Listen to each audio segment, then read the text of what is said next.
India में online gaming अब सिर्फ टाइम पास या एंटरटेनमेंट नहीं रह गया है, ये एक मैसिव इकोनॉमी बन चुका है। गेमिंग सेक्टर कितना बड़ा हो चुका है और इकोनॉमी पर इसका कितना बड़ा इम्पैक्ट पड़ रहा है, सुनने में थोड़ा अजीब लगे लेकिन सच यही है। भारत में लोग सिर्फ गेमिंग पर ही हर महीना लगभग 10,000 करोड़ उड़ा रहे हैं। विश्वास नहीं होता है तो देखिए, गेमिंग इंडस्ट्री की ग्रोथ को देखते हुए सरकार ने एक जरूरी फैसला लिया है। यूनियन कैबिनेट ने ऑनलाइन गेमिंग बिल को ग्रीन सिग्नल दे दी है।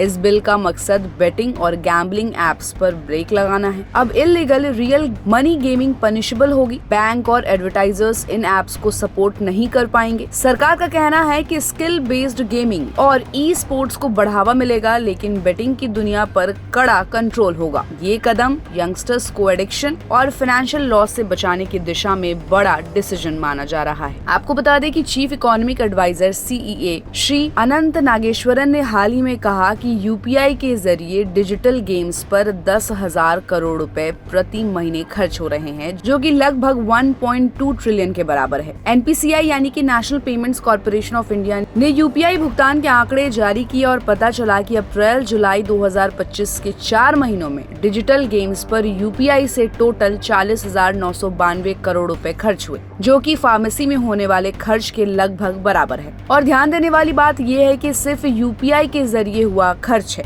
कार्ड्स, नेट बैंकिंग और बाकी ऑप्शंस मिल जाए तो ये रकम और भी कहीं ज्यादा हो सकती है। UPI transaction size digital gaming में अप्रैल में लगभग 208 रुपए था और सिर्फ 3 महीने में यानी जुलाई तक बढ़कर 287 रुपए हो गया, लगभग 38% की बढ़ोतरी। ऐसा इसलिए हो रहा है क्योंकि स्टीम, एपिक गेम्स, यूबीसॉफ्ट जैसे ग्लोबल गेमिंग प्लेटफॉर्म्स ने जून और जुलाई में UPI पेमेंट ऑप्शन जोड़ा। एक PwC रिपोर्ट आई थी अक्टूबर 2024 की, जो बताती है कि भारत का ऑनलाइन गेमिंग मार्केट 2023 में 33,000 करोड़ रुपए का था और ये उम्मीद की जा रही है कि 2028 तक ये 66,000 करोड़ तक पहुंच जाएगा। उसमें से 16,500 करोड़ रियल मनी गेमिंग से आए थे। भारत में सबसे सस्ते मोबाइल डेटा प्लान्स में से एक होने के कारण है और हमारे स्मार्टफोन वाले 650 मिलियन से ज्यादा लोग गेमिंग को एंटरटेनमेंट के रूप में बहुत ज्यादा पसंद करने लगे। Ministry of electronics and information technology ने 2022 से फरवरी 2025 तक ऑनलाइन सट्टा या गेमिंग एप्स पर 1410 ब्लॉकिंग ऑर्डर जारी किए। तो अब आप समझ गए होंगे कि ये कोई हल्के फुल्के चार्ज नहीं है, ये खेल है। इस मशीन की मॉनिटरी मशीनरी हो गई है। हर महीने अरबों खरबों का सीधा फ्लो, और ये सिर्फ UPI से। कार्ड, नेट बैंकिंग जोड़कर सोचे तो ये आंकड़ा और डबल, ट्रिपल या उससे भी ऊपर पहुंच सकता है। तो इस